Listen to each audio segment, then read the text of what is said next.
All right, I am rested. I hope you are too. Let's keep going. So I have this purple ready to go. I have a little knot at the end.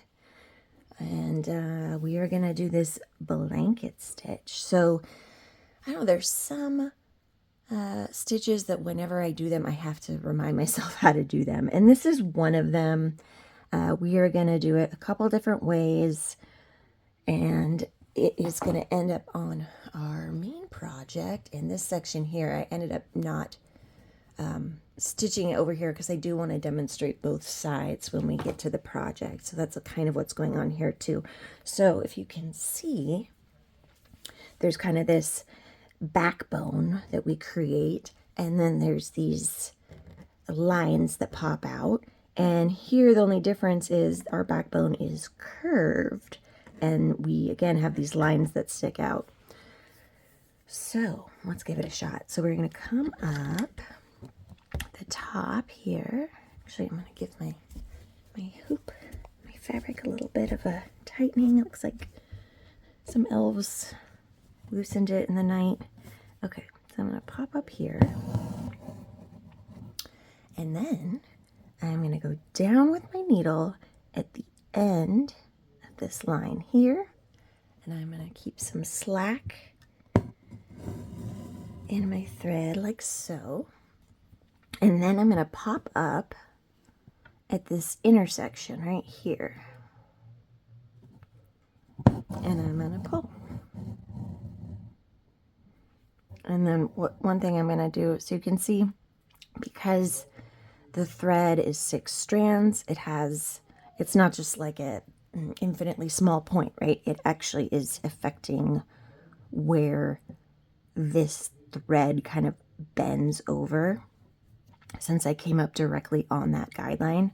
So what I'm going to do is I'm going to kind of pull a little bit up like this, almost like what we did, I don't know if you remember, with the stem stitch, kind of tightening a little bit, excuse me, and then just pulling back down. I'm going to do that again to make sure that this line here is actually on my guideline as much as I can get it. So what I'll do with the next ones is I'll actually kind of try to compensate for the thickness here. So let me just keep going before I start getting too fancy. Okay, so down here.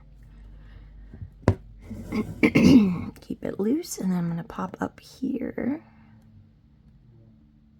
That intersection. And pull. And again, if you need to kind of tighten it, looks all right. And again, so down and up at the intersection, or you could think of it, since we do have this thick thread, as just like a hair above it.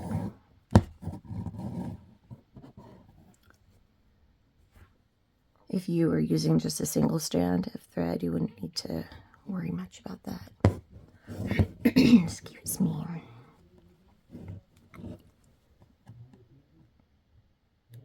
And up. So this gives kind of a cool look. It almost looks like the this backbone. It reminds me of stem stitch, like it kind of has like a twisted look. And then we just have these, you know, what do we want to even call these? I don't know. These spines that stick up. I don't know. That doesn't seem right. All right, just so to finish, what I'm going to do is make sure I have my tightness the way I want it. And then I'm going to just go back down here in the corner. And like so. All right. So let's try this version. So up at the top, down at the end, and then catch at the intersection.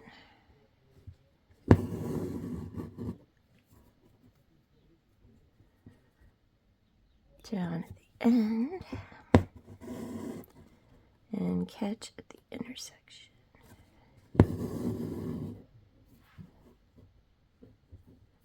And again, down,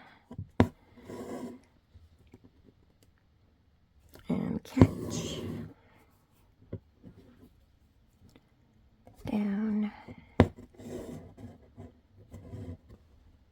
catch,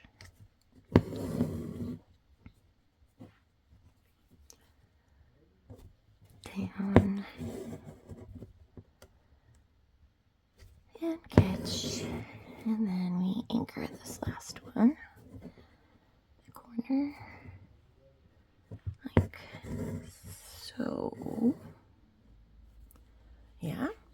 All right, so let's do the opposite.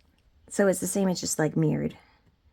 So up at the top, we have our backbone on the right this time. Down here, and then catch here. Do my little tightening trick, and then go again. Down at the end, catch at the intersection. Whoa. I'm not really sure what just happened there. Let's see. Let's see. It seems okay now. It's like one of the strands kind of doesn't like blanket stitch, apparently. Just said no thank you. All right. Down.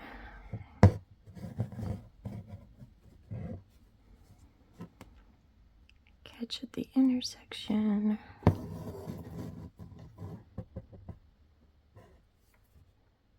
And continue. If you want, you can use fewer strands of thread to try this.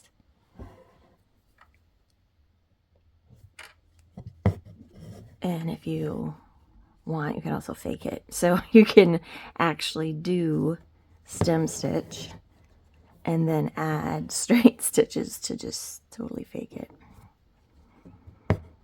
Okay, and down, and then this one.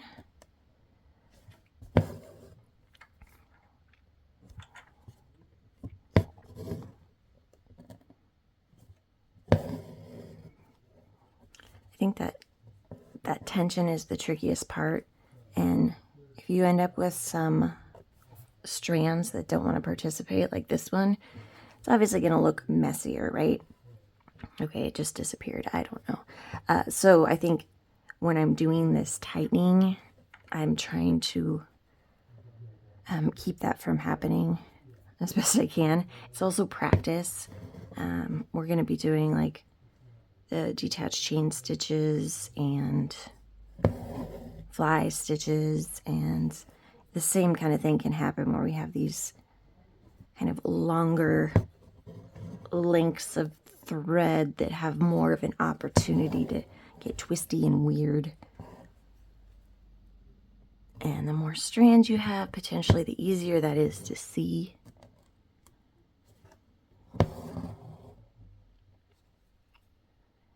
I know some people like to actually take apart their 6-stranded thread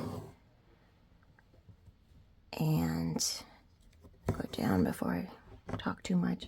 So they'll actually take apart their thread and then put it back together like more flat, because it's naturally kind of like twisted. I don't do that. Some people do have success with that and you know, would recommend it. I think a lot of it for me has just been like practice. So yeah, okay, we're gonna move on to fern stitch. All right, so I put fern stitch next to back stitch on purpose because I like to basically do my fern stitch as a back stitch. You can, let's see, I'll do it, I'm just gonna do it the way I like to do it. It's not the official way, but I find it so much easier, so we're gonna go for it. All right, so I'm using the green variegated thread. So when you're using the variegated thread, it's up to you if you want to kind of try to influence how the color looks. This green kind of goes from a dark green to a lighter green, almost a light yellow. If you want to try to concentrate the darker green at one spot or the other. That's something you can think about or not. Let's see. When I first did my practice hoop, let's see. I wasn't really worrying about it when I did it here. I was just stitching. And so you can see for this side, the fern stitches here, and then there's detached chain stitch leaves on top. But you can see the kind of that backbone. It has like the darker, and on this side it has the lighter backbone. And I don't know, I think it looks cool. So again, I was just not paying attention. If you're interested in paying attention, you can definitely do that. So like right now I have my knot at the end that is the darkest color. So we'll see how it turns out. So we're going to do the backbone of the fern stitch with back stitch.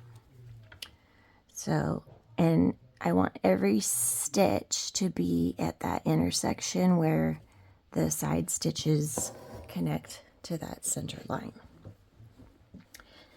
So look at us, more back stitch. I figured we'd do enough back stitch that I wouldn't need to demo the back stitch again for when we get to the whipped back stitch. Okay, again, most important part is to make sure we get into, sorry, remember that knot I just showed you? Yeah, it's right there, obviously.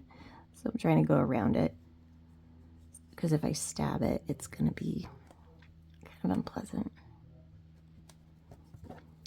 I'm going to loosen this up so that it gets out of my way, and then I'll tighten it. Oops. Oh my goodness. Alright, so then I'm going to tighten it like that. So, okay. Sorry, I don't know why I have this little frog in my throat this morning. Probably just allergies. Alright. Here are my back stitches.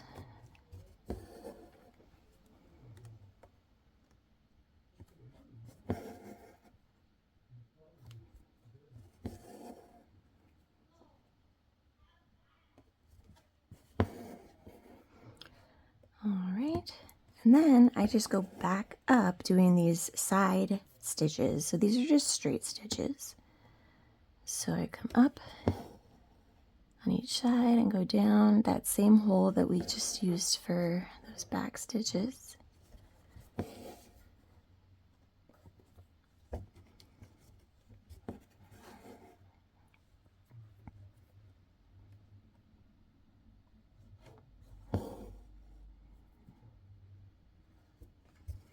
And I just make my way up.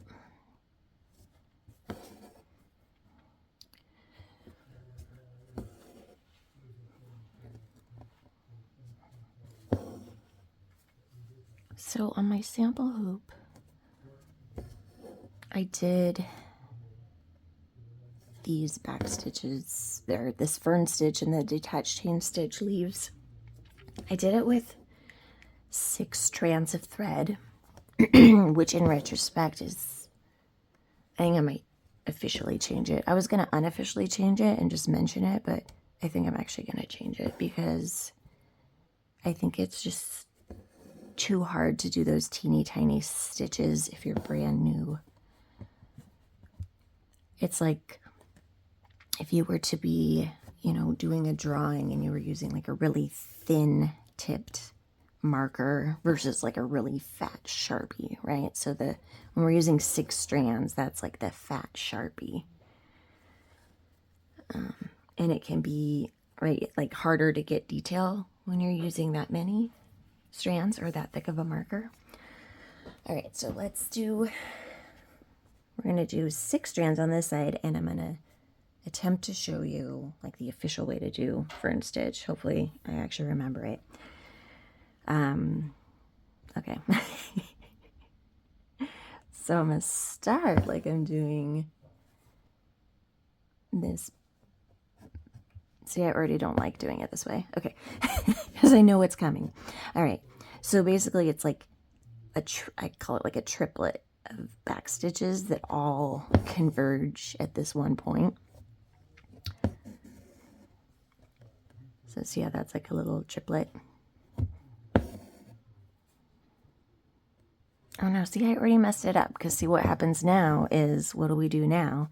If we want to do the next triplet like that, we can't, right? Because I would be coming up where we just went down. So now I have to do it backwards.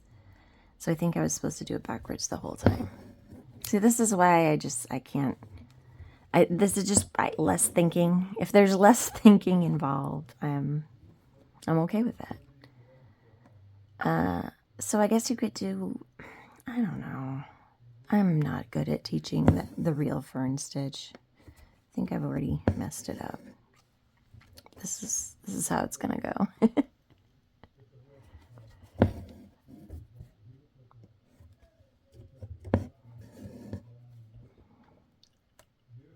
So in this case, you're gonna get all of the stitches, like from the top to the bottom, will have the like same transition if you're using the variegated thread. This is the variegated thread, but the transition is really, really slow, so we're not gonna actually see it in this short little segment of fern stitch. But I do think it's useful to try with the 6 strands versus the 3 strands. See what you like best.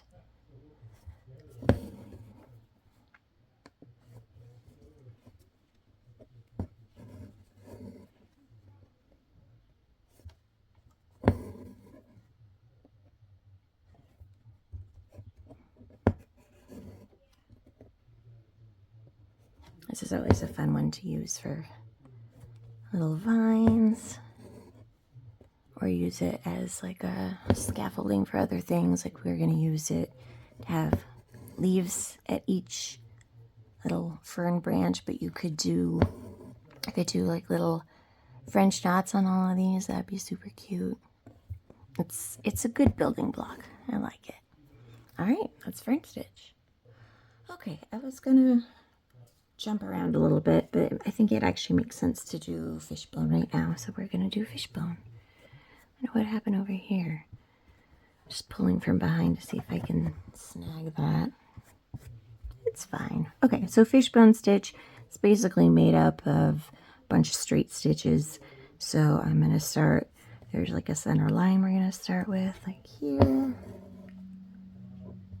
Go down. I'm just using that same 3 strands I was using on the fern stitch on the left. All right, so there's my center.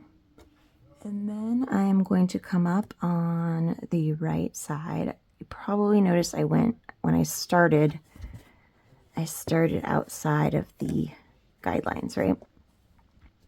Up to you if you want to do that. I like to do that because I can kind of make a serrated edge for the leaves.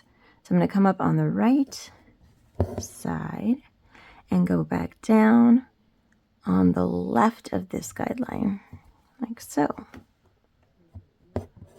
And then I'm going to do it again, but on the left. So I go up on the left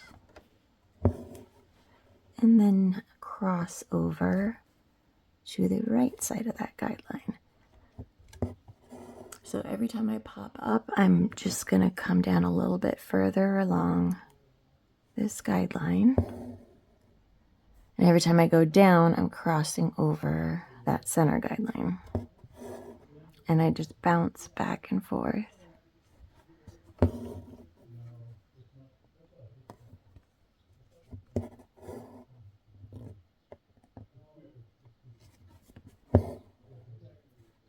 So as we make our way down, what's going to happen is we need to start paying attention to how far we bring that thread down on that side, right? I don't know if you can tell. I can from where I'm sitting, but I tend to do my right and left sides a little bit different. My right side looks a little looser, left side, the stitches are tighter together. That's just what happens when I'm doing this without paying too much attention to exactly where it goes. Okay, up on the right, down on the left. Again, we gotta stay within the guideline at this point. Up on the left, down on the right, staying in the guideline.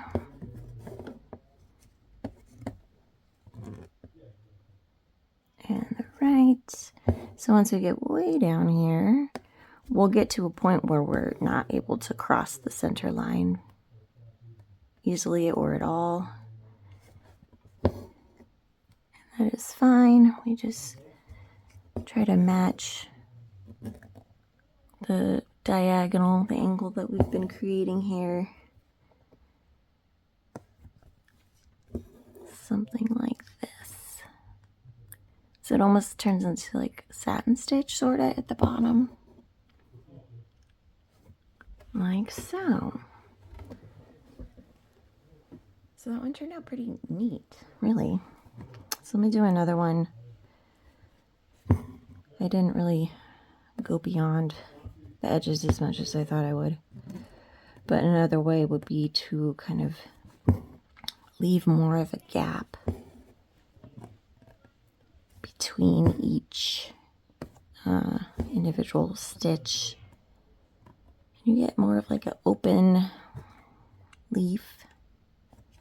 It kind of depends on like your guidelines, if you're able to erase them or if you can go beyond them enough that you can't really see them. So this will take fewer stitches to fill as I have bigger gaps, more empty space. So I guess that this is technically called an open fishbone.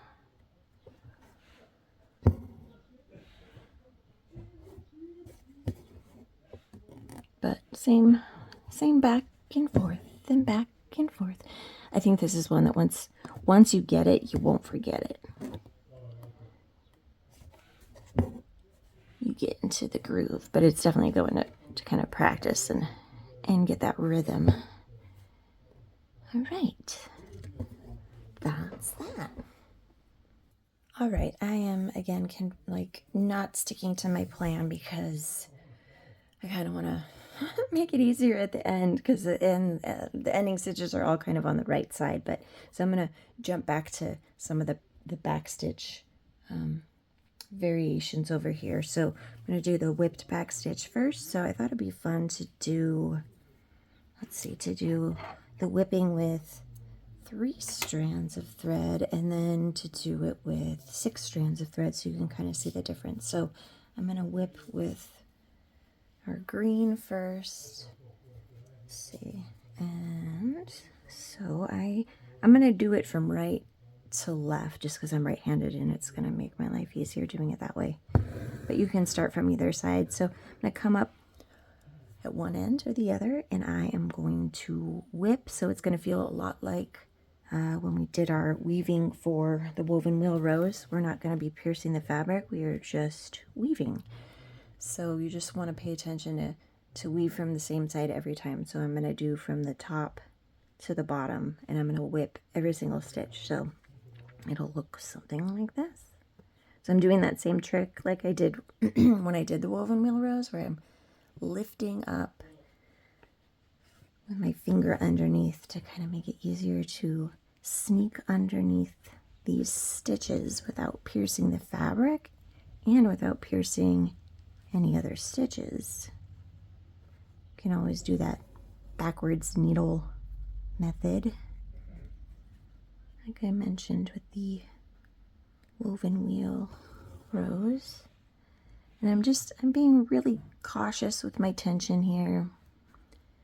That same thing where I pull the bulk of the thread through and then kind of, tap the brakes and slow down as I get closer to the tension that I want to stick with.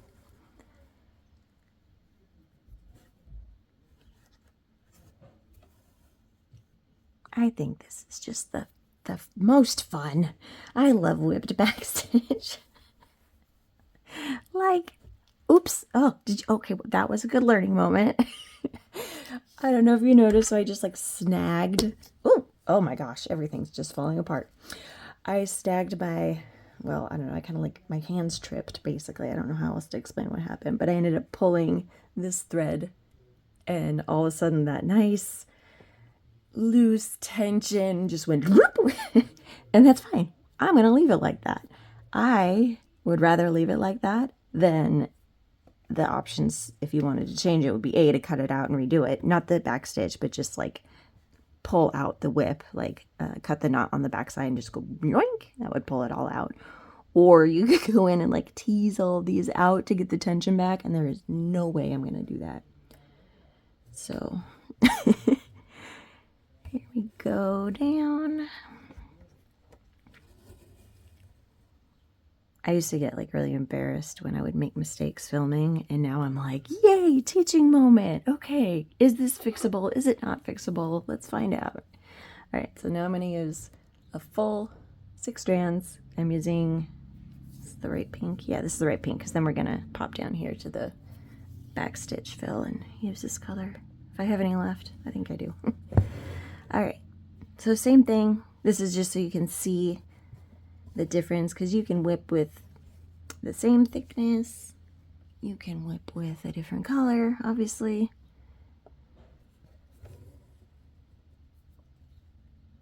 So I'll actually have to kind of tighten this when I get to the end, so it's easier to see the difference between whipping with 3 and 6 ply.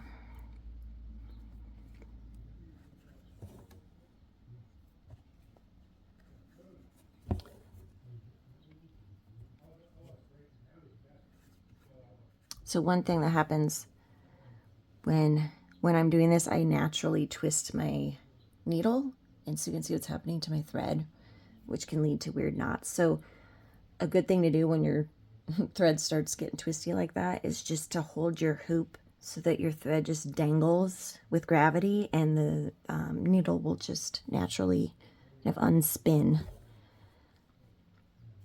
Okay, so let me do that mistake again where I gotta pull. Okay, it looks like right here when I came through, yes I did. So see what I did here? I didn't just weave under that stitch, I actually ended up piercing it. So I am gonna fix that because I think that's important to fix. So here we go. So I'm just gonna tease it out. Make sure I'm pulling from the right side. And let's see if my poor little back stitch here can be repaired. Hopefully when I whip it, it'll kind of tuck itself back in like a band-aid. Maybe. That's my wishful thinking. Oops. All right, so I'm re-threaded on this needle, and I'll do that again using more care. Here we go. Like so. So now when I pull, it's still not pulling all the others. I wonder if I pierced something else. I potentially pierced that one too. That's what I'm guessing, because you can see these are looser and here it's tightened. So I must have done that there too. Okay, I'm gonna pull from the other end. No, okay. Well, that didn't work. I think it still looks fine, but I didn't do my magic trick like I was hoping to do. I was trying to recreate a problem and only created another problem. But I do have my whipped back stitch. I think you can see the difference there between using the 3 ply versus the 6 ply. All right, so now I'm going to do a back stitch fill on here. So it's pretty simple. We're just going to do rows of back stitch. So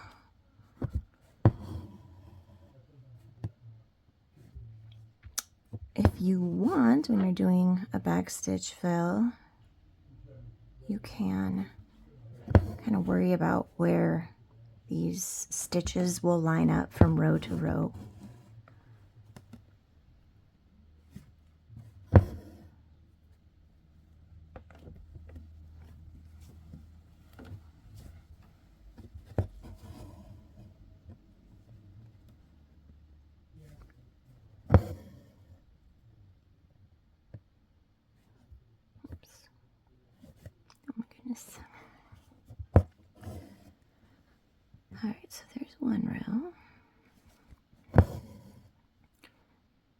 So you can kind of stagger the rows. So if I do this next row, I would kind of come up like halfway. I did these stitches too small to do a really lovely job here. Let's see. And I have some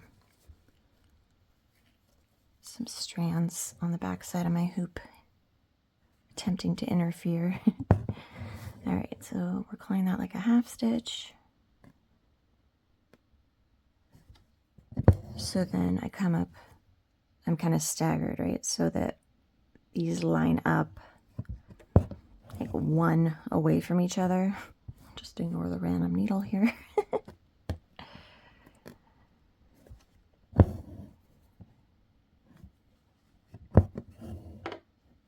I'm really regretting making my stitches this small.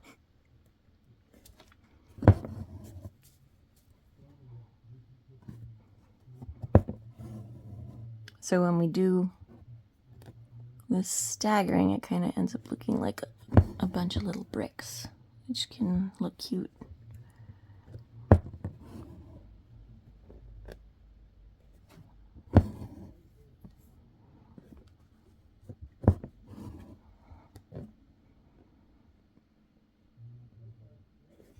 So this row, my third row, is going to look like that first row.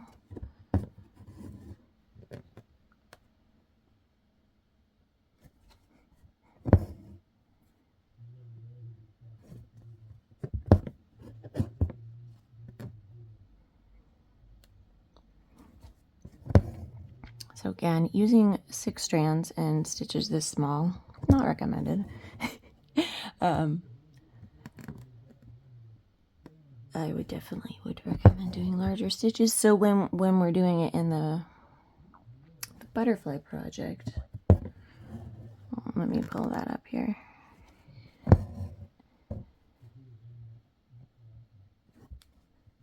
I can point to it easier. Okay, I'm just gonna leave this here because I don't want to do that anymore. Okay, excuse me. All right, so in the sampler you can see the only difference is that instead of filling like a rectangle, we have like a curve that we're trying to fill. And if you look, try to like memorize the length of those stitches versus what I did here. You can see these are much tinier. When I did this, these stitches are bigger, and then as I got closer to the center, I ended up doing smaller stitches, and I attempted to do kind of like a brick laying situation.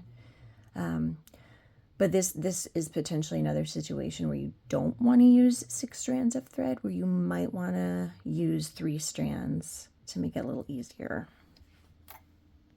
All right, so now we're on to the right side of the hoop, and we are going to do the detached chains here. So I tried to organize, if you're wondering, like, why are we bouncing all over the hoop, Jessica? This doesn't make any sense. So my my intention was to teach the stitches in the order that they are to be used in the butterfly, although that's almost silly to say because when I give instructions, these are just suggestions for the order. Like, you don't have to do it in this order. Sometimes it's because, it's good to learn how to do a woven wheel stitch before you do an open woven wheel stitch, right? So sometimes there is a good reason, other times there isn't. And sometimes when I'm doing a project, I'm not really paying attention to the stitches. I'm paying attention to more, okay, I have 6 strands of this yellow on my needle right now. What can I do? And then be done with that color, right? So I would do, okay, let's do the antenna, let's do the chain stitch here, let's do the back stitch here, done. So that's sometimes how I stitch, bouncing around depending on what's on my needle. There's no wrong way. So that was the intention, to try to mirror the suggested order. But I also wanted to organize the stitches on this practice hoop kind of in families. So you can see above the detached chain is where we did our chain stitch, right? So those are obviously related. And we did all the back stitch kind of on the other side of the hoop. Those were all hanging out. And that was near the fern stitch because I kind of do a back stitch for the fern stitch, yada yada. So I swear there was a method at one point. Okay, let's move on. Less talking, more stitching. Okay, detached chain stitch. So we already did chain stitch, so you already know what we're doing here. So we're gonna come up and down the same hole, and we're gonna kind of leave some slack here, and we're gonna come up at the end of our detached chain stitch and catch this loop and then pull. I'm definitely going to zoom out. Do that again. So we're just doing like a single chain. That's it. And these look like cute little leaves to me. So that's what we use them for in this project. So again, we're going to go to the end of the little leaf here, pull, and then go down like so. And now I'm going to do it with 3 strands. Oh, and I did these ones upside down. Oh yeah, I did. Okay, so these ones are doing upside down. Cool. Because I don't know, which way does the leaf go? Up to you.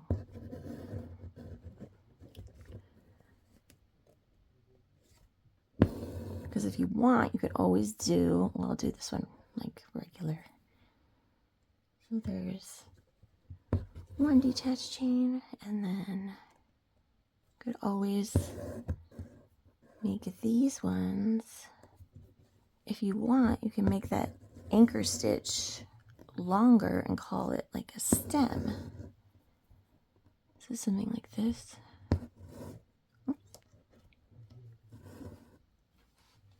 So on the project here, I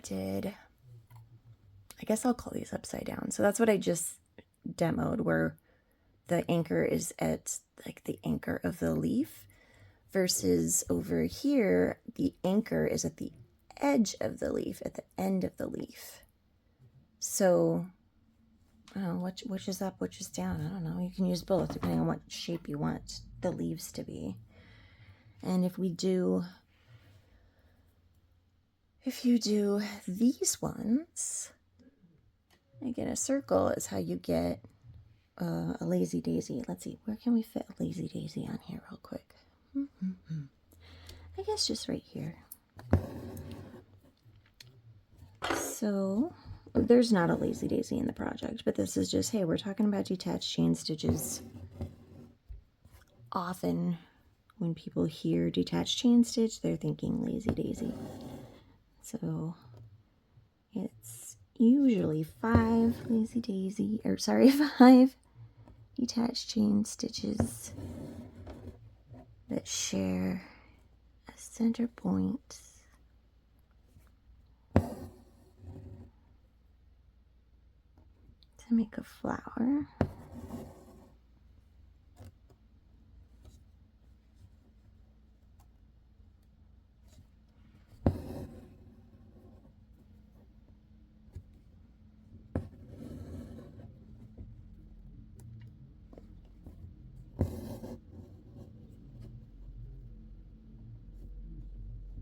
In this case, we could have done 4 and made a 4-leaf clover. That would have been cute too. So you can also do these kind of in the opposite way, where the points are not facing each other, rather the anchors are facing each other. But we'll give it a rest with just this. All right, so those are my detached chain stitches. Those are good ones to practice. I find that, you know, the tension's really important with those. Same with kind of the rest of these stitches here. Just being really gentle, like trying that, like tapping the brakes as you get closer and closer to the tension you want, and just I don't know, it helps me to like think about matching the tension of any straight stitches to the tension of the fabric, and anything with like a loop like that is going to have to be like a little bit looser. So don't drink too much coffee or be like watching the news or anything when you're doing those. Like make sure you're just listening to the birds or something. All right, so a fly stitch, I have 3 strands of my purple here, and what we do, these look like little U's, right? So we start with the tops of the U's, come up on one side, go down on the other side, and leave some slack here that I will catch at the bottom of the U, like so. And then I will anchor this down like so. Whoops. Okay. I don't know if you just noticed, I just flipped mine upside down because I ended up pulling. Let's see, what did I just pull? I'm not sure. I think I just pulled the the back side of my thread, but when I pull here, it corrected itself, so that's good. I accidentally pulled like from here on the back side, is why it kind of flipped itself. That was exciting, I guess. Okay, so let me do this one. Hopefully you can see why I put fly stitch next to the detached chain stitch. So what we just did here looks a lot like what we did here, except that for fly, this point is not the same point, but for detached chain, it's the same point. So let's do the upside down one, which is going to look like one of these. So come up on one side, down on the other side, and then we're keeping slack that we're gonna catch here, like so, and go down. Just this little anchor stitch. These anchor stitches are just like really, really short straight stitches. All right, so if we do that again, I'll do the one on the right here. We do the tops of our U, whether our U is upside down or not. And then we're gonna catch at the bottom of my upside down U. And in this case, what we'll do is instead of having that really short anchor stitch, you can always do a longer anchor stitch. Something like that. Oopsies. There we go. And again,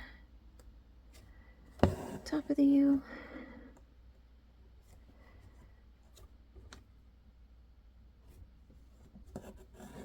And we catch this, the bottom, to our anchor. And we'll make that one longer as well. That's kind of a Y.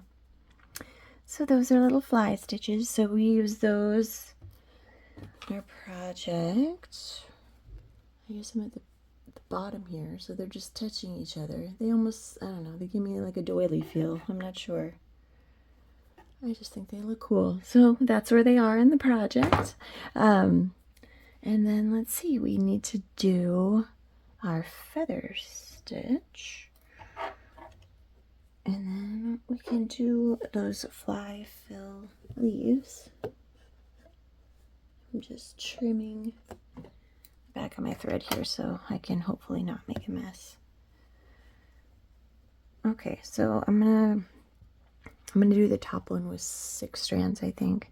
So we start at the top of the U. You might, I wonder, okay, we're gonna come back to feather. Sorry about that, because I'm actually going to rotate the hoop when we do it. So let's do fly fill first. Okay, so fly fill. All right, so we start with a center line. It's a straight stitch, kind of like how we did with our fishbone. And then I'm going to make a bunch of flies, this one here, a bunch of U's, and I'm going to have them be touching each other, and they're just going to fill the rest of the leaf. So we'll have them come up on the left.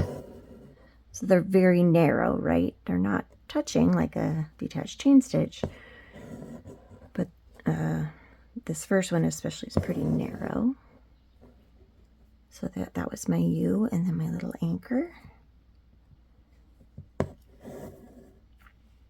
And then again, so up on the left of the guideline, to the right of the guideline, the top of my U, and then leave slack.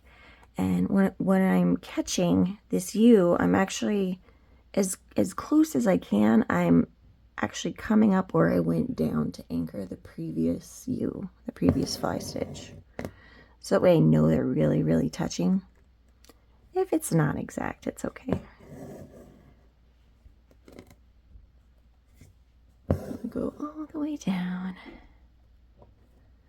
And you can see that I'm definitely kind of outside of the guidelines at this point. That's okay. I kind of worry more about, covering them than going over them.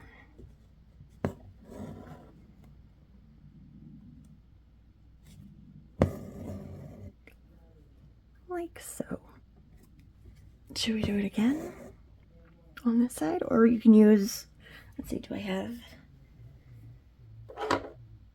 Not really. I was going to say we could always try it with more strands of thread, but I don't have anything ready to go.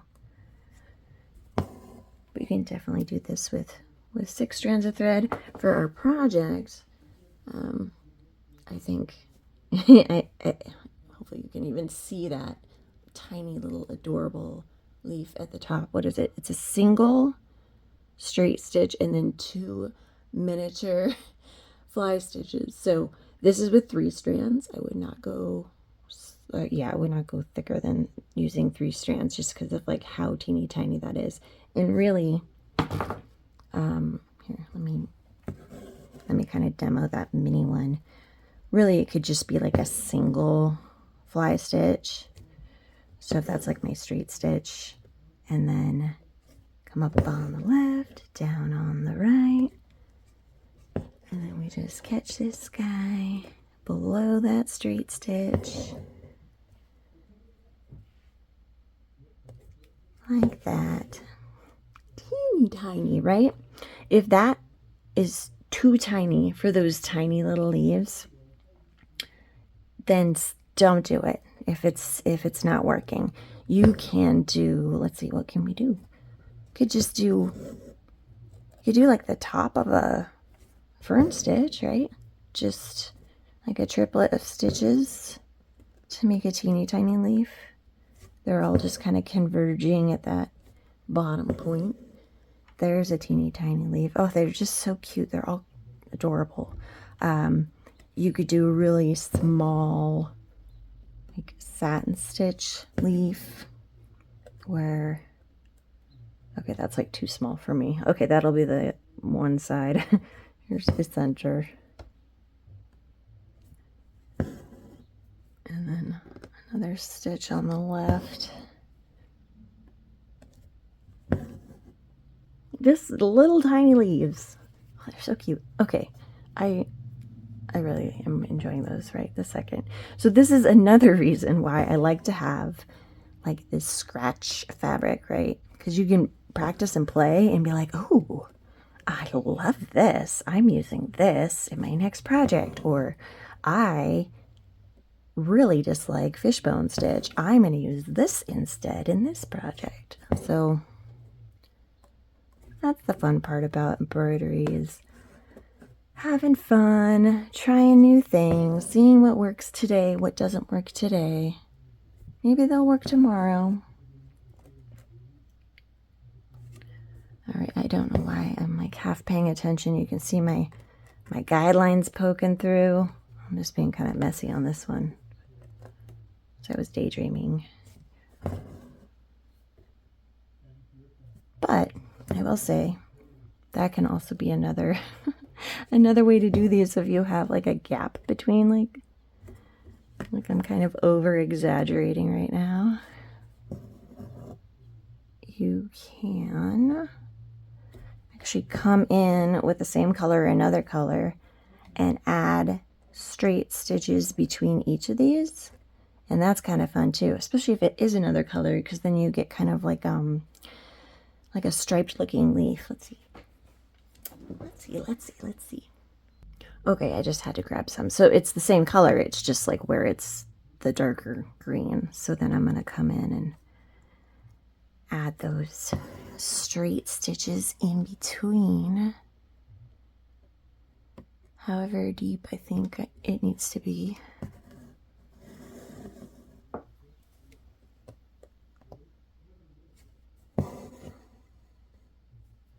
So in this way you can combine different stitches. Right here we're combining fly stitches and straight stitches.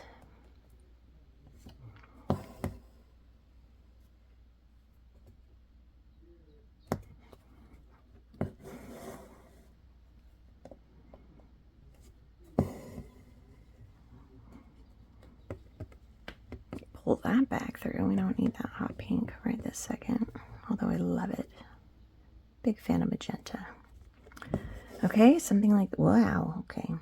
I need to clean up my workspace. I'm just, luckily we haven't seen a cat hair, but we're getting a bunch of surprises, which means the back of my hoop is probably not pretty.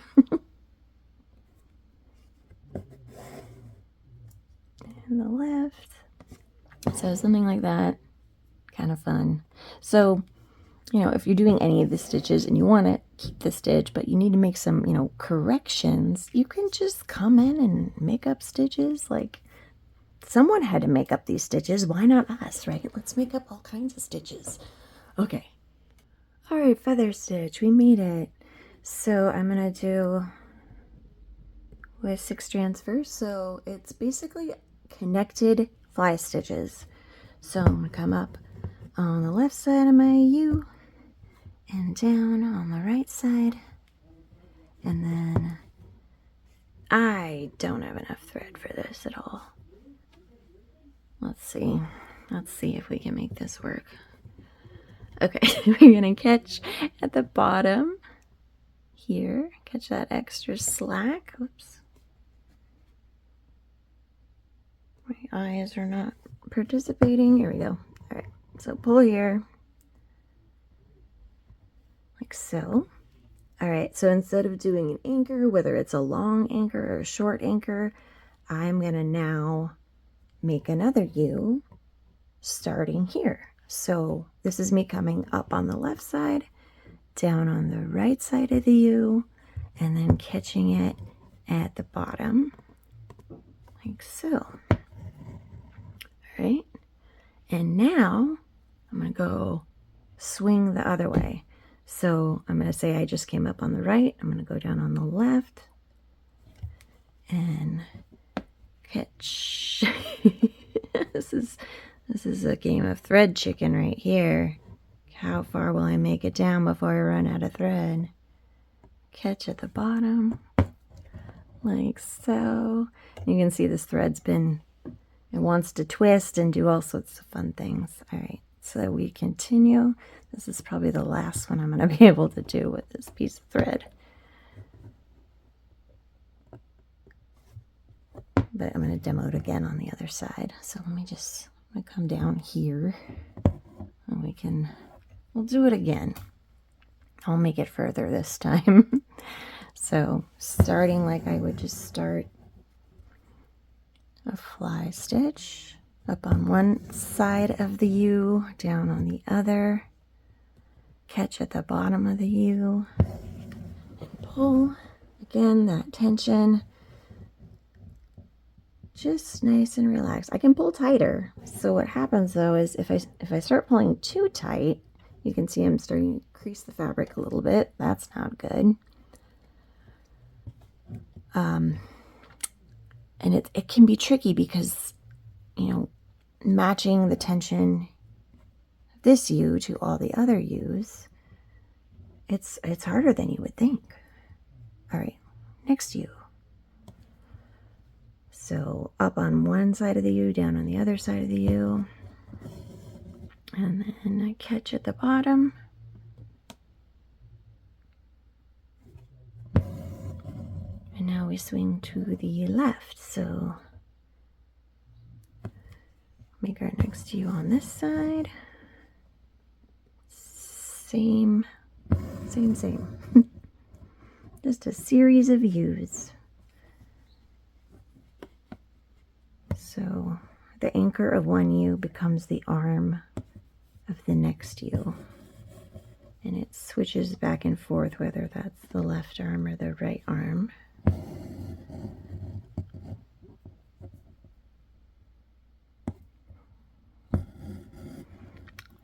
So like I mentioned, for the fern stitch, I originally was trying to use the 6 strands, and I think I'm just going to have it officially be 3 strands. And same for this one, I think I did 3 strands, which seems pretty good. When I was first playing, I tried 6 strands, and it just seems a little too thick. However, if you want even fewer strands, you absolutely can. All right, so at the end here, I'm just going to go down like this. But here's like the first one I was playing with.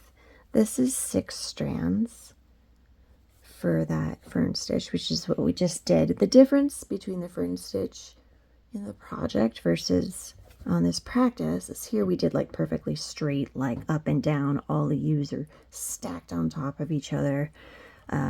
Here they're kind of, it's more of a curve, and they're a bit bigger as you get towards the bottom, but it's the same swinging back and forth. And the guideline on there is going to guide you and help you with that. But again, here's just like a look at using 6 strands for that versus here I used 3, and I just think it looks neater that way.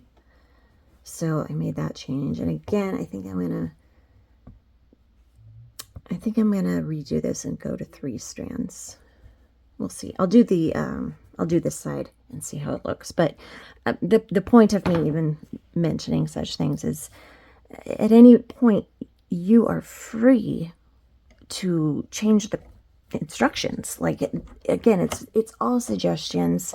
If you want to do something else, you want to use a different color, if you want to use a different stitch, if you want to use a different number of strands, please do. It's supposed to be fun, okay? All right, let's get to the butterfly.